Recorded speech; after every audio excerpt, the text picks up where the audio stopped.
Good morning, students. Today we are going to start with the chapter number 4, How the Traders Became Rulers. First, we will see the exercise of this chapter. Let's start with the MCQ. Number 1, which plan was like a sweet poison? कौन सा plan था Europeans का हमारे India के लिए एक sweet poison की तरह? Options are annexation policy, subsidiary alliance, dual system policy, the rule of Nawab policy. So correct option is subsidiary alliance. Subsidiary alliance was plan. It was like a sweet poison for us. Subsidiary alliance ऐसी कौन सी policy थी उन लोगों की? Subsidiary alliance का मतलब ये था कि अगर कोई भी प्रिंसली स्टेट हो, उनको अगर प्रोटेक्शन चाहिए होता है ब्रिटिश आर्मी से, तो ब्रिटिशर्स उनको अपनी थोड़ी आर्मी देकर उनको प्रोटेक्ट करते थे और बदले में जो प्रिंसली स्टेट है वो उनको एक सब्सिडी प्रोवाइड करती थी. सब्सिडी का मतलब होता है कि एक पैसे प्रोवाइड करती थी. तो ब्रिटिशर्स से वो आर्मी को खरीदती थी और ब्रिटिशर्स उनको ये दावा देते थे कि वो क्या करेंगे, आपके जो स्टेट है, प्रिंसली जो स्टेट है, उसको हम प्रोटेक्ट करके रखेंगे. So basically this was a policy of subsidiary alliance from the Britishers to princely states. Now ये एक स्वीट पॉइजन की तरह क्यों थी? क्योंकि इसके भी कुछ रूल्स और रेगुलेशंस थे जो प्रिंसली स्टेट को एक्सेप्ट करने थे. जैसे कि अगर वो सब्सिडरी अलायंस को एक्सेप्ट कर लेते हैं तो उन लोगों को किसी और जो उनके आसपास के जो राजा हैं उनके साथ कोई भी किसी भी तरीके की दोस्ती नहीं रखनी है या किसी के भी अगेंस्ट जाकर वॉर नहीं करना है. दूसरी बात ये थी, दूसरा रूल उनका ये था ब्रिटिशर्स का कि अगर आप सब्सिडरी अलायंस को एक्सेप्ट करते हो तो कोई भी दूसरे स्टेट से अगर आपके स्टेट में आके कुछ काम मांग रहा है तो उसे वो काम नहीं दे सकते. जो भी आपके स्टेट के लोग हैं उनको ही आप कोई भी काम प्रोवाइड करवा सकते हो. कोई भी बाहर का आके आपके स्टेट में काम नहीं कर सकता. और बाकी बहुत सारे ऐसे रूल्स एंड रेगुलेशंस थे ब्रिटिशर्स के. जो भी सब्सिडरी अलायंस को एक्सेप्ट करता था उनको ये रूल्स एंड रेगुलेशन को मानना पड़ता था. तो ये एक तरीके का स्वीट पॉइजन था बिकॉज इसके ही द्वारा ब्रिटिशर्स ने धीरे धीरे करके प्रिंसली स्टेट को अपने कब्जे में कर लिया था. नंबर 2, वो started the subsidiary alliance. Subsidiary alliance की जो शुरुआत थी वो किसने की थी? Options are Lord Wellesley, option B Lord Hasting, option C Lord Dalhousie, option D William Bentinck. So correct option is Lord Wellesley. Lord Wellesley जो थे उन्होंने ही सब्सिडरी अलायंस को शुरू किया था. नंबर 3, वो accepted the subsidiary alliance first. सबसे पहले सब्सिडरी अलायंस को किसने एक्सेप्ट किया था? Options are option A Tipu Sultan, option B Haider Ali, option C Ranjit Singh, and last option is Nizam.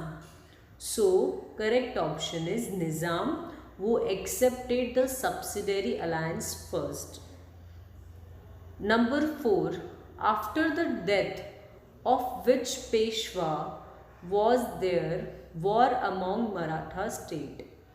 ऐसे कौन से पेशवा थे जिनके मरने के बाद मराठा स्टेट्स में वॉर स्टार्ट हो गया था ब्रिटिशर्स के साथ? Options are Nana Saheb, option B Balaji Bajirao, option C Nana Phadnavis, and last option is Narayan Rao. So correct option is Nana Phadnavis. Was there, Nana Phadnavis जो थे उनके मरने के बाद मराठा स्टेट में वॉर शुरू हो चुका था। Number 5, within how many years did Lord Wellesley expand the British company and make British rule supreme in India? कितने सालों के अंदर अंदर लॉर्ड वेलेस्ले ने ब्रिटिश कंपनी को एक्सपैंड किया और ब्रिटिश रूल को सुप्रीम बनाया इंडिया में? So options are 7, 5, 6 and 4. So correct option is 7.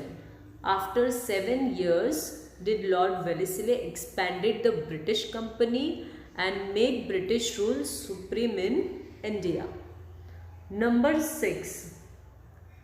Between which cities was the first railway line started in India?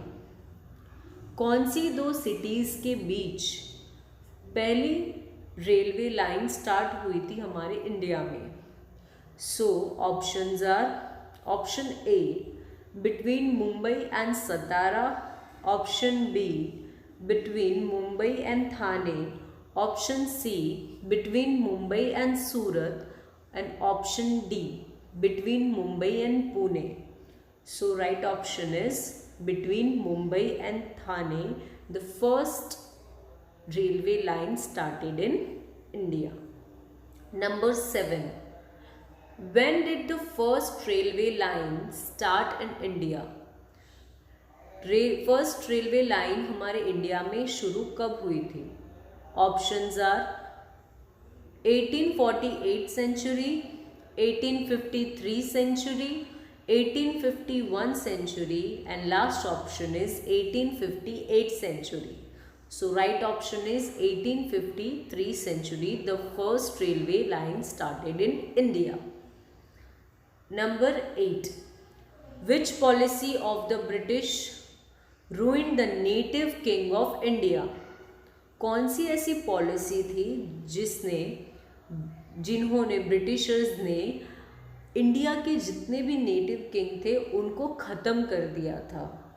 So options are imperialistic policy, option B trade and rule policy, option C annexation policy, and option D divide and rule policy. So right option is divide and rule policy was the policy of British ruined the native king of India. Number 9. In which cities were universities established first in India? कौन सी ऐसी cities थी जहाँ पर पहली universities को establish किया गया था हमारे इंडिया में? Options are in Mumbai, Delhi and Kolkata. Option B in Mumbai, Delhi and Bengaluru. Option C in Mumbai, Ahmedabad and Delhi. Option D in Mumbai, Chennai and Kolkata. So right answer is in Mumbai, Chennai and Kolkata were the cities जहाँ पे first universities जो है establish की गई थी हमारे India में. Number 10. In which year were the 3 universities established in India? कौन से ईयर में ये तीनों यूनिवर्सिटीज़ को इस्टेब्लिश किया गया था हमारे इंडिया में?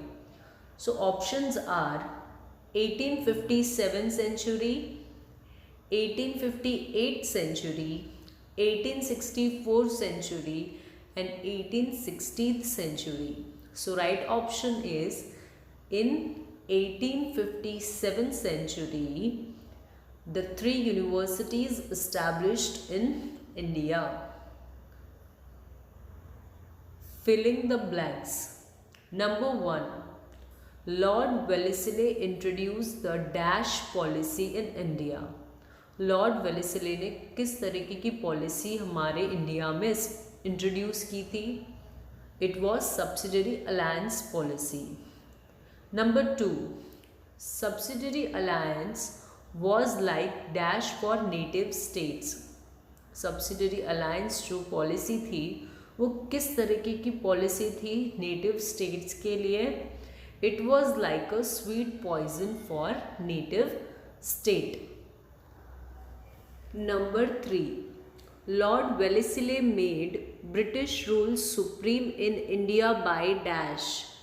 लॉर्ड वेलेस्ली ने ब्रिटिश रूल को सुप्रीम बना दिया था इंडिया में. कैसे? By divide and rule policy. Divide and rule की पॉलिसी को अपना के लॉर्ड वेलेस्ली ने ब्रिटिश रूल को इंडिया में सुप्रीम बना दिया था. Number 4. Dash was the powerful ruler of Punjab. कौन पावरफुल रूलर था पंजाब का? Answer is Maharaja Ranjit Singh was the powerful ruler of Punjab. Number 5.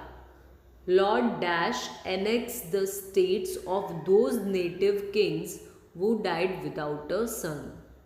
वो कौन थे जो हर स्टेट को एनेक्स्ड कर देते थे? वो मतलब होता है कि हर स्टेट को उन स्टेट पे कब्जा कर देते थे जिनका जो सन होता था या तो वो मर चुका होता था या जिनका सन नहीं है या जिनका जो हम कहते हैं ना कि जो वारिस नहीं है संभालने वाला, जिसका भी बच्चा नहीं होता था, जिसका भी लड़का नहीं होता था संभालने के लिए, और वो राजा अगर मर जाए तो इस तरीके के जो स्टेट्स होते थे उन पे वो कब्ज़ा कर लेते थे. तो ऐसे कौन थे?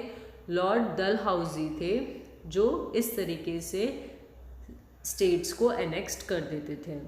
So answer was Lord Dalhousie. Number 6. The first railway line started in India between dash and dash. First railway line start हमारे इंडिया में कब हुई थी और किसके बीच में फर्स्ट रेलवे लाइन स्टार्ट हुई थी हमारे इंडिया में? So answer is between Mumbai and Thane. Number 7. The first 3 universities were establish in India in the year dash. अभी हम लोगों ने MCQ में देखा है कौन से ईयर में फर्स्ट 3 यूनिवर्सिटीज़ को एस्टैब्लिश किया गया था इंडिया में. So answer is in 1857 century the first 3 universities were established in India. Number 8. War started among the Maratha states after the death of Peshwa dash. एक वॉर स्टार्ट हो गया था मराठास के बीच में किसकी डेथ के बाद? जब नाना फडणवीस की डेथ हो चुकी थी तब मराठा स्टेट के बीच में एक वॉर, एक जंग छिड़ गई थी. ट्रू और false? Number 1. Divide and rule was a policy of the British. Divide and rule policy जो थी वो ब्रिटिश की पॉलिसी थी. So this statement is true. Number 2. When Lord Wellesley came to India as governor, there was cutthroat competition between England and Portugal. So जब Lord Wellesley हमारे India में आए as a governor तब एक cut throat competition चल रहा था England और पोर्टुगल के बीच में? नहीं. So this statement is false. Number 3. Many native states became victims of Wellesley annexation policy.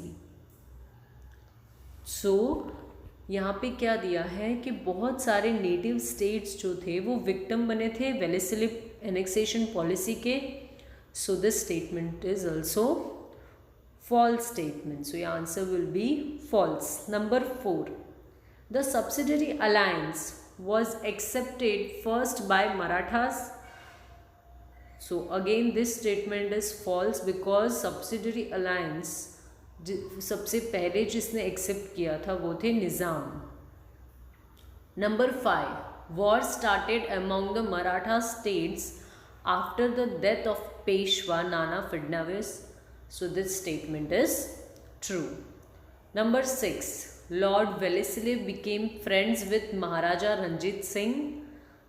So this statement is also true क्योंकि महाराजा रंजीत सिंह जो थे वो बहुत ही पावरफुल थे, इसीलिए लॉर्ड वेलेस्ली उनके दोस्त बन के रहना चाहते थे. Number 7.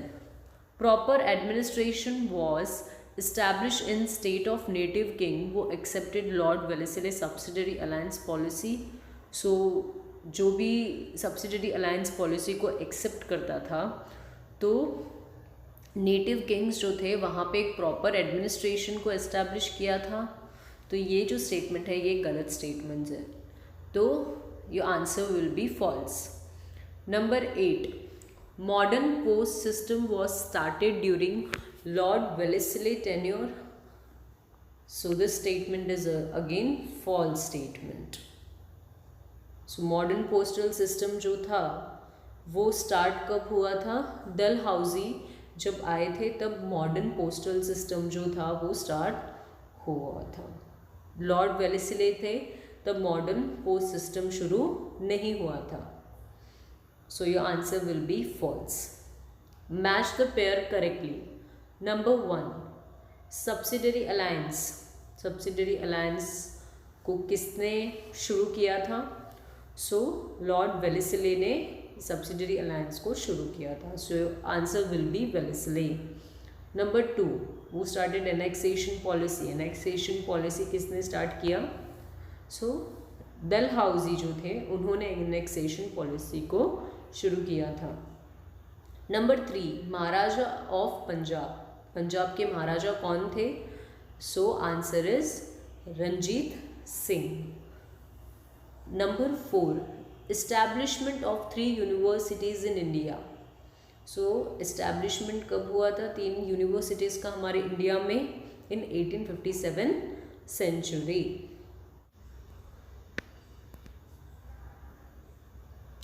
Answer the following question in 1 or 2 sentence each. Number 1, who introduce the subsidiary alliance policy in India. Who accepted this plan first.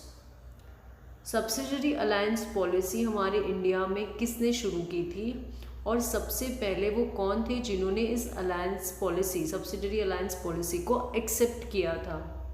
Answer, governor general Wellesley introduce the subsidiary alliance policy in India and Nizam of the Hyderabad accepted this plan first.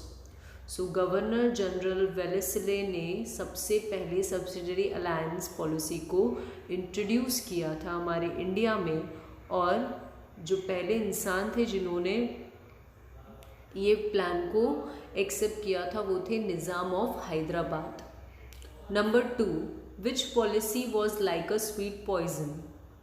Answer, the subsidiary alliance policy was like a sweet poison. कौन सी ऐसी policy थी जो एक sweet poison की तरह थी? तो सब्सिडरी अलायंस ही एक ऐसी पॉलिसी थी जो एक स्वीट पॉइजन की तरह थी। वो क्यों, मैंने आप लोगों को समझाया है कि सब्सिडरी अलायंस की जो पॉलिसी थी ये उनकी इस तरह की नीति थी कि जो भी प्रिंसली स्टेट है उनको ब्रिटिशर्स अपनी आर्मी देंगे और वो आर्मी को वो स्टेट को प्रोटेक्ट करके रखेंगे, बदले में जो प्रिंसली स्टेट है वो उनको एक सब्सिडी देंगे। सब्सिडी इन द सेंस वो एक पेमेंट देंगे उनको, और जो प्रोटेक्शन होगा वो हर 3 तरीके के प्रोटेक्शन उन लोगों ने दिए हुए हैं। एक तो सिर्फ बॉर्डर पे जो स्टेट की बॉर्डर होती है उस पे वो लोग प्रोटेक्ट करते हैं, इस तरीके के 2 और थे, और कुछ रूल्स एंड रेगुलेशंस थे।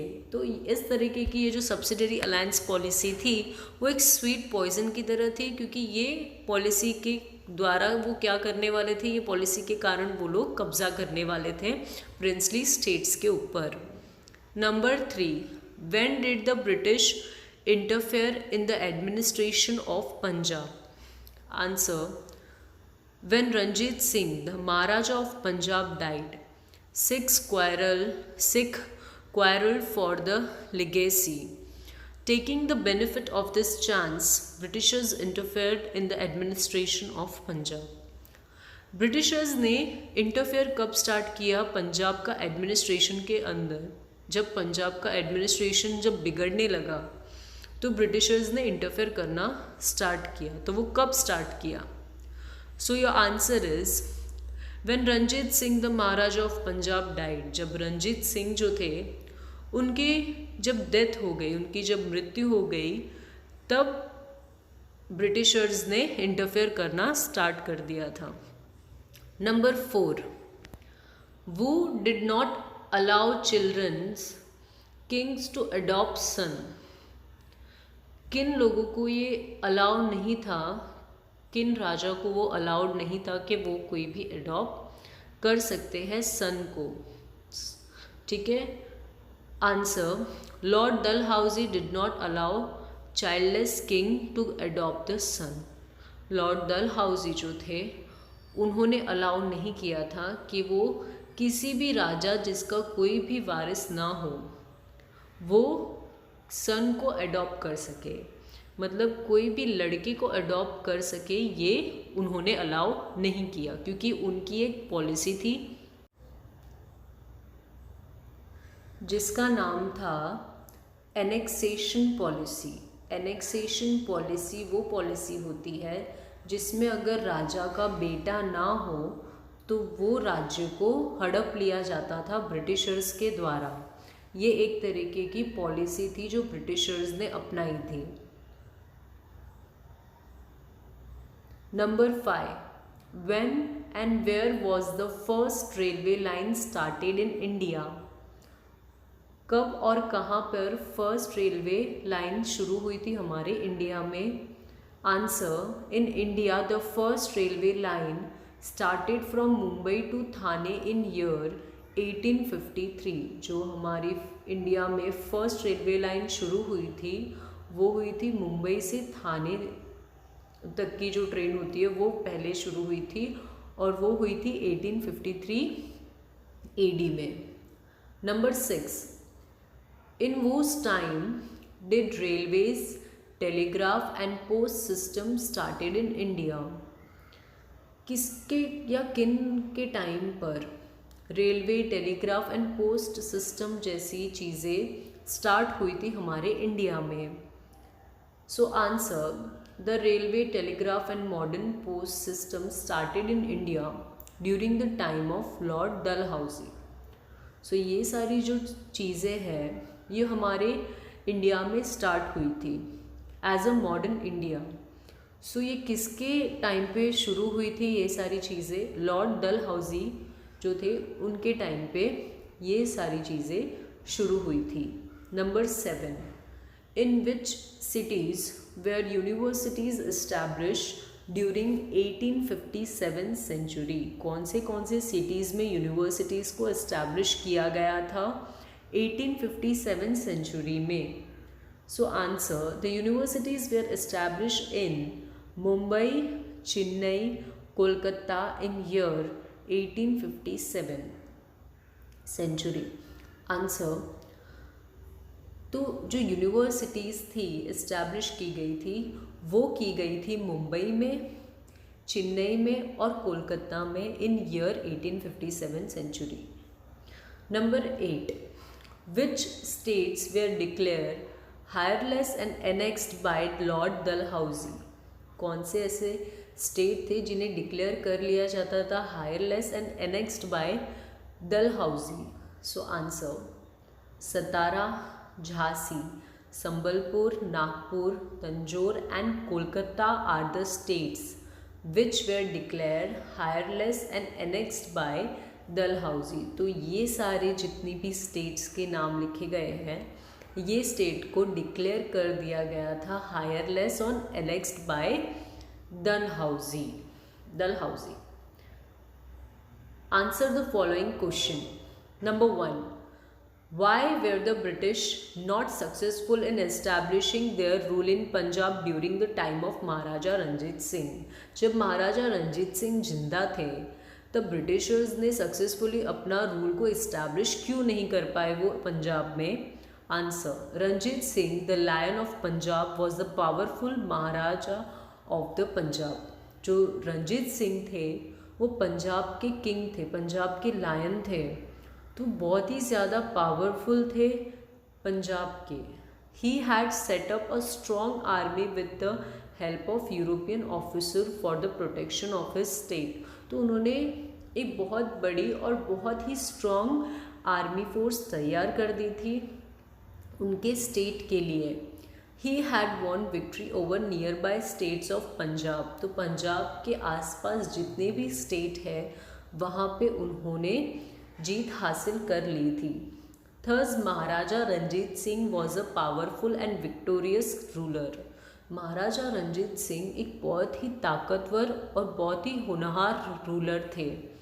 So the Britishers were not successful in establishing their rule in Punjab. यही कारण था कि ब्रिटिशर्स जो थे वो सक्सेसफुली इस्टेब्लिश नहीं कर पाए अपना रूल पंजाब में ड्यूरिंग द रूल ऑफ महाराजा रंजीत सिंह। सो जब महाराजा रंजीत सिंह का रूल चल रहा था तब वो रूल नहीं कर पाए। Number 2, what reform did Dalhousie make in India. कौन से रिफॉर्म थे जो लॉर्ड डलहौजी ने बनाए थे इंडिया में। Answer, reforms made by Dalhousie in India were as follow. So जो रिफॉर्म्स बनाए थे वो यहाँ पे दिए गए हैं।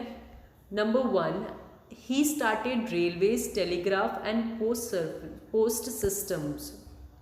उन्होंने जो रिफॉर्म्स बनाए थे सबसे पहले उन्होंने रेलवे लाइन स्टार्ट की थी, telegraph system and postal system start किया था। First railway line was started from Mumbai to Thane in year 1853 century.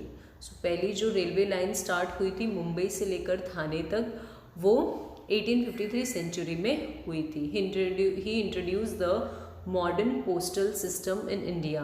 उन्होंने एक इंट्रोड्यूस किया था modern postal system in India में। In his time, the telegraph system was started between India and England. So इनके ही time पे एक टेलीग्राफ सिस्टम स्टार्ट हुआ था इंडिया और इंग्लैंड के बीच में। Number 2, he passed the law to ban child marriages and advocate widow remarriage. इन्होंने क्या किया था, बैन किया था चाइल्ड मैरिजेस। हमारे इंडिया में पहले के टाइम पे चाइल्ड मैरिजेस होते थे तो ये चाइल्ड मैरिजेस को बैन करवा दिया गया था लॉर्ड डलहौजी के द्वारा। और विंडो रीमैरिज के अगेंस्ट में जाके उन्होंने बहुत सारे एडवोकेट किया था। Number 3, with the efforts of Dalhousie universities were establish in Mumbai, Chennai and Kolkata in year 1857 century. So Dalhousie के एफर्ट्स देखते हुए हम ये भी कह सकते हैं कि बहुत सारी अच्छी चीज़ें उन्होंने हमारे इंडिया में की है। ठीक है, उन्होंने यूनिवर्सिटीज़ भी ओपन की थी, इस्टेब्लिश की थी हमारे मुंबई में, चेन्नई में एंड कोलकाता में इन ईयर 1857 सेंचुरी में। तो एक मॉडर्न इंडिया जो हुआ है या मॉडर्न इंडिया को बनाया गया था तो वो एक ब्रिटिशर्स के द्वारा ही बनाया गया था। तो ब्रिटिशर्स का अगर नेगेटिव पॉइंट है तो ब्रिटिशर्स का कई पॉजिटिव पॉइंट भी हमारे इंडिया के लिए है। Number 3, discuss the speciality of subsidiary alliance. So यहाँ पर सब्सिडरी अलायंस की स्पेशलिटी हम लोगों को डिस्कस करनी है। Answer, Lord Wellesley made a plan known as a subsidiary alliance. Lord Wellesley ने एक प्लान बनाया था जिसका नाम था subsidiary alliance to stop France from becoming the strongest power in India and to make British rule supreme power in native states of India. ये plan इसलिए बनाया गया था ताकि फ्रांस जो है वो एक स्ट्रॉन्ग पावर के तौर पे निकल के ना आए और ब्रिटिश रूल जो है वो एक सुप्रीम पावर के तौर पे निकल के आए इंडिया के नेटिव स्टेट्स में। This plan was to make Indian state slave at their own risk. ये जो प्लान था ये प्रिंसली स्टेट्स जो थे उनके खुद के रिस्क पे ये प्लान को बनाया गया था। द स्टेट वो accept this alliance had to keep British representative and British army in their state and bear the expense of the army. जो भी स्टेट इस अलायंस को एक्सेप्ट करते हैं उनको एक ब्रिटिश रिप्रेजेंटेटिव को अपने पास रखना होगा, ब्रिटिश आर्मी को भी उनके स्टेट्स में रखना होगा और ब्रिटिश आर्मी के लिए कुछ एक्सपेंस भी पे करना होगा। The king who accepted this plan could not keep any other foreigner for employment except Britishers in his own state. जो भी राजा ये प्लान को एक्सेप्ट करता है वो किसी और फॉरेनर एम्प्लॉयमेंट को नहीं रख सकता अपने स्टेट में एक्सेप्ट ब्रिटिशर्स। उनके खुद के स्टेट में सिर्फ और सिर्फ ब्रिटिशर्स ही एम्प्लॉयमेंट के लिए आ सकते हैं, कोई दूसरे फॉरेनर को वो एक्सेप्ट नहीं कर सकता। The subsidiary alliance was like a sweet poison for the native states of India. तो ये जो सब्सिडरी अलायंस पॉलिसी थी ये एक स्वीट पॉइजन की तरह थी हमारे नेटिव स्टेट ऑफ इंडिया में। Initially this plan gave the feeling of safety but gradually it gave a feeling of slavery to the kings. शुरुआत में तो ये प्लान जो दिया गया था, ये प्लान शुरुआत में इस तरह से लग रहा था कि ये एक सेफ्टी है हमारे स्टेट के लिए, लेकिन धीरे धीरे जो जितने भी राजा थे उन्हें एक नौकर की तरह फील होने लग गया था। The Kings became cowardly and idol. तो किंग को बहुत ही बुरा, बहुत गंदा फील होने लग गया था। Their skills for battle and bravery were ruined. तो उनकी जो स्किल थी लड़ाई करने की और उनकी जो बहादुरी थी वो पूरी तरीके से नष्ट हो चुकी थी। Number 4, discuss the speciality of annexation policy. अब एनेक्सेशन पॉलिसी की स्पेशलिटी हम लोगों को बतानी है।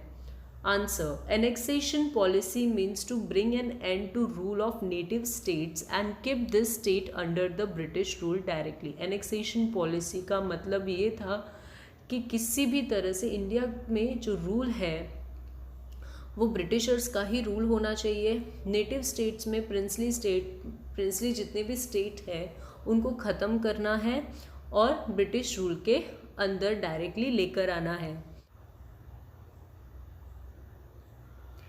Annexation policy was policy of imperialism which was accepted by Lord Dalhousie. Annexation policy जो थी वो पॉलिसी थी imperialism की। imperialism का मतलब ये होता है कि एक कंट्री होती है जो बहुत ही रिच और पावरफुल होती है और वो दूसरी कंट्री के ऊपर राज करती है जो इतने पावरफुल और रिच नहीं होते।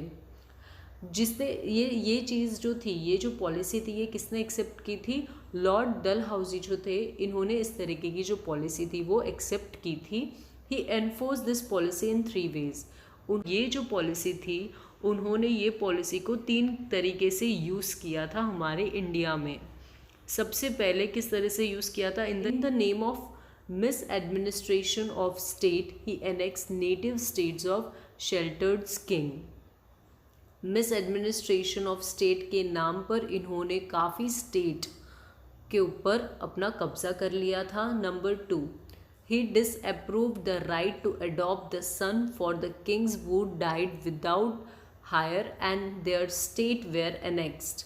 Those states were Satara, Jhansi, Sambalpur, Nagpur, Tanjore, Karnataka etcetera. तो इन्होंने क्या किया, एक डिसप्रूव रखा कि वो कोई भी राजा जिनका खुद का सन नहीं है, जिनका खुद का लड़का नहीं है राज करने के लिए, तो वो जो स्टेट होगा वो डायरेक्टली ब्रिटिशर्स के अंदर आ जाएगा। इस तरह से उन्होंने काफ़ी स्टेट के ऊपर कब्ज़ा कर लिया। तो कुछ स्टेट्स जो थे जो एनेक्स्ड हो चुके थे वो थे सतारा, झांसी, संभलपुर, नागपुर, तंजौर एंड कर्नाटका।